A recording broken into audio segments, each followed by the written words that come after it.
Bueno, pues aquí me tenéis en la lección número 2 de este máster de gerentes de restauración. En este caso, vamos a ver cómo podemos controlar los costes típicos de un restaurante. Bueno, pues sobre todo y ante todo, vamos a concienciar, porque hay mucha gente que piensa que esto de controlar los costes es una pérdida de tiempo. Bueno, pues yo os digo, es imposible saber si estamos haciendo bien los deberes para que nuestro local sea un éxito, sea rentable, si no conocemos los ratios, los números que deberíamos entender como óptimos. Es decir, si no sabemos qué números nosotros tenemos que sacar en cuanto a costes para que nuestro local sea rentable, ganemos dinero, es imposible que podamos seguir un camino, es imposible que hagamos que nuestro negocio de restauración sea rentable. Y corremos el riesgo de que al final, cuando terminemos la película, en un determinado momento, digamos, no estoy ganando dinero y vamos a tener que cerrar. Pues muy bien, antes de que eso pase, vamos a ser conscientes, vamos a meditar acerca de los números ideales que debería de tener un negocio de restauración. Aquí os pongo un ejemplo, no significa que tenga que ser siempre así, pero nosotros en restauración siempre funcionamos como con porcentajes de qué, de costes, no de beneficio, de costes. Es decir, el coste de lo que compramos, la comida y la bebida que compramos para luego vendérsela a nuestros clientes no debería superar entre el 25 y 28%, ¿vale? El coste de personal, es decir, lo que nos supone los sueldos, salarios del personal, incluido, ojo, todo el tema de seguros sociales, no debería estar por encima del 30%. Y luego tenemos una serie de gastos controlables, los llamamos controlables porque podemos hacer algo con ellos, como son la luz, el agua, el gas, etcétera, etcétera, que no deberían de superar el 10% de qué, de lo que vendo, señores. El 10% son porcentajes sobre la venta sin IVA, la venta total del negocio en un determinado periodo de tiempo. Me da igual el periodo de tiempo. Aquí os pongo un ejemplo para que nos hagamos una idea de cómo va. Aquí vemos mucho número, pero es muy sencillo. Vamos a suponer que hemos vendido en un determinado periodo de tiempo 100 euros. El tiempo me da igual, puede ser un mes, puede ser una semana, puede ser un día, puede ser una hora. ¿De acuerdo? Entonces, el gasto que nosotros hemos tenido de la compra del producto para poder vender 100 euros es ese gasto que nosotros hemos incurrido, por ejemplo, si hemos comprado café o si hemos comprado una Coca-Cola, ¿verdad?, a nuestro proveedor, es de 28 euros por cada 100 euros que vendo. El gasto de personal, la hora del personal que he empleado, ese trabajo, esa mano de obra que yo he empleado con el personal para vender 100 euros es de 30 euros. Y los gastos controlables, la luz, el equivalente a estos gastos, ¿verdad?, de suministros y demás, sería de 10 euros. Total, he tenido unos gastos en estas partidas de 68 euros por cada 100 euros que vendo. Pero es que ahí no terminan los gastos, porque también tenemos que poner la parte de gastos de alquiler, que serían unos 10 euros, la parte de gastos de publicidad, que serían unos 2 euros, y la parte de gastos que hemos puesto de varios desechables, pues la servilleta, etcétera, etcétera, o incluso la parte de uniforme de personal, de los productos de limpieza que utilizamos para limpiar el local, ¿verdad?, que van a sumar un total de 14 euros. Con lo cual, de cada 100 euros que vendo yo en mi local, 82 son gastos y 18 euros me quedarían, por lo tanto, de beneficios. Si esto lo traspolamos, lógicamente, a una venta, por ejemplo, mensual de media de 21.000 euros al mes, ¿vale?, nos quedaría un beneficio de 3.780 euros. No sé si se entiende, podéis hacer el pantallazo para quedaros con esta pequeña y simple chuleta, ¿verdad? Vamos allá, vamos a analizar en esta presentación de hoy únicamente lo que es el coste de producto. Pues en posteriores vendrá el coste de personal, que es otro de los factores más importantes.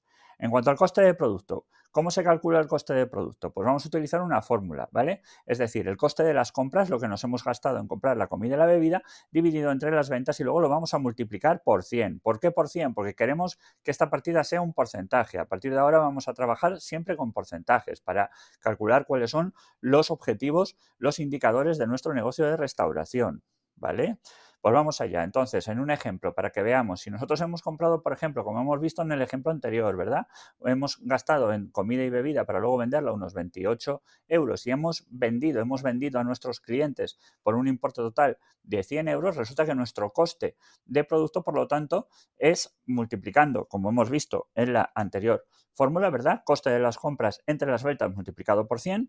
Si seguimos esta fórmula nos va a dar que hemos tenido un coste, en este caso, del 28%, ¿verdad? Es muy sencillo. Entonces ya tenemos el dato con el que vamos a trabajar. A partir de ahora, todos nuestros informes, como veíamos en la lección anterior, que si no lo has visto, te invito a que la veas, de las funciones de los gerentes, ya tenemos un porcentaje sobre el que tenemos que trabajar como objetivo, ¿de acuerdo? Vale, entonces, para poder trabajar, para poder incidir en estos costes, ¿qué necesitamos tener encima de la mesa? Necesitamos tener los albaranes valorados, que ahora veremos lo que son. Necesitamos hacer inventarios y necesitamos tener un control exhaustivo de lo que vendemos. Si no, es imposible llevar un control de estos porcentajes, de estos objetivos. ¿El albarán qué es? El albarán es un documento que lo único que hace es acreditar cuando un proveedor viene y nos entrega una mercancía. Suelen ser papeles autocopiativos, ¿verdad? Esto seguro que si trabajas en el sector de la restauración estás apto de verlo. A su entrega, pero es muy importante porque si nosotros aceptamos esa mercancía y firmamos que la hemos recibido, la firmamos así alegremente, resulta que si luego el producto viene en mal estado, nos lo comemos, nunca mejor dicho, no podemos hacer nada, ya la hemos aceptado. Por eso es tan importante hacer una buena gestión de entrega de mercancía, ¿vale? Muy importante, ¿qué elementos contiene un albarán? Pues un albarán nos identifica quién es el proveedor, nos da un número de referencia del documento para que luego lo podamos encontrar y digitalizar, por ejemplo, en el sistema informático.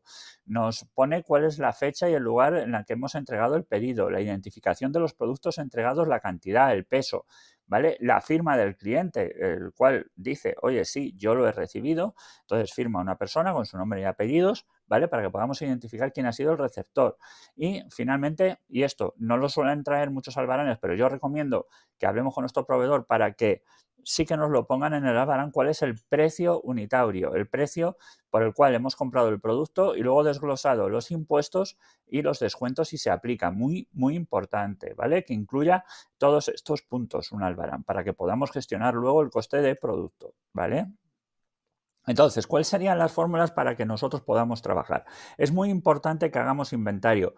¿Cuándo hay que hacer inventario? Y aquí la gente se va a llamar las manos a la cabeza, pero yo lo recomiendo porque es lo mejor para un negocio de restauración. Los inventarios, señores, se tienen que hacer todas las semanas. ¿Para qué sirve? ¿Para qué sirve hacer un inventario? Pues nada más y nada menos que para tres cosas. Primero, con un inventario calculamos correctamente cuál es el coste de materia prima, ¿vale? Ahora veremos cómo. También nos sirven para controlar qué existencias tenemos en nuestro almacén y sepamos qué es lo que hay exactamente para que no se nos estropee. Y después son imprescindibles hacer los inventarios para hacer una buena gestión de los pedidos, para saber qué tengo que pedir en la siguiente vez que hago un pedido al proveedor, ¿de acuerdo? ¿Cuál sería, por lo tanto, la fórmula para calcular cuál es el coste de materia prima de forma correcta teniendo en cuenta el inventario? Bueno, pues para hacerlo bien, tenemos que emplear esta fórmula que acabamos de ver. Veréis, aquí tenemos un ejemplo otra vez. ¿Cuál es la fórmula? Tenemos que tener en cuenta cuál es el inventario inicial que tenemos al principio del cálculo. Es decir, para que entendamos, el inventario inicial que estamos calculando sería el final del mes anterior. Y si estamos empezando, sería el pedido inicial que hemos hecho, ¿vale? A este inventario inicial con el que hemos partido, digamos, este viaje que vamos a calcular, le tenemos que sumar las compras que hemos ido haciendo durante el periodo, ¿verdad? Todas las semanas hemos tenido que hacer pedidos a nuestro proveedor. Pues la suma de esos albaranes hay que sumárselo al inventario inicial que teníamos al principio. Y luego al final de este cálculo, por ejemplo, si lo hacemos al final de mes, ¿de acuerdo? Tenemos que ver qué es lo que nos queda todavía en el almacén, ¿vale? Esta sería la fórmula ideal para calcular el coste de producto, que es uno de los indicadores, insisto, con los que tenemos que trabajar en un negocio de restauración. Bueno, pues en la fórmula sería así. Si hemos partido el mes, ¿vale? Con un inventario inicial de 8 euros, ¿vale? Que sería el inventario final del mes anterior, ¿de acuerdo? No sé si se entiende esto. Hemos empezado el cálculo con 8 euros, hemos comprado a lo largo del mes un importe de 23 euros, a lo largo de todo el mes la suma de todos los albaranes suma 23 euros y hemos terminado el mes, señores, con un inventario que nos lo hemos contado cuántas Coca-Colas, cuántos yo qué sé, cuántos sobres de jamón ibérico, cuántos pollos, lo que sea, que tengamos, patatas, tal, lo que sea, que tengamos, lo hemos contado y lo hemos multiplicado por el coste unitario de cada una de las cosas y resulta que tengo un inventario final valorado que me llega a 6 euros, ¿de acuerdo? Entonces, aplicando la fórmula que hemos visto hace un momento, inventario inicial, ¿verdad? Más las compras que hemos hecho durante el periodo y luego restándoselo al inventario final, suponiendo que hayamos vendido esos 100 euros que habíamos visto, nos daría, haciendo esta simple fórmula, inventario inicial más compras, ¿verdad? Menos inventario final, pues nos quedaría 25 euros, ¿de acuerdo?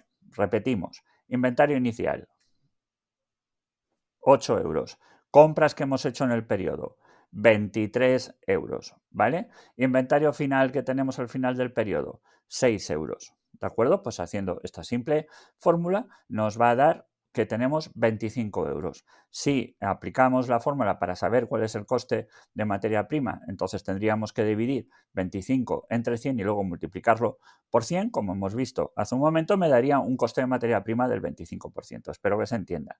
Bueno, ya nos quedaría simple y llanamente en el siguiente apartado, que eso ya lo dejo para otro vídeo, que si no se hace muy largo y la gente lo deja de ver, cuál sería el coste de personal, ¿vale? Pero eso, como decimos, lo vamos a ver en el próximo vídeo. Espero que te haya gustado, espero que te esté ayudando. Ya sabes que puedes obtener más información acerca de mis cursos de formación para gerentes, para que se lleven los restaurantes como es debido en gonzalojuliani.com.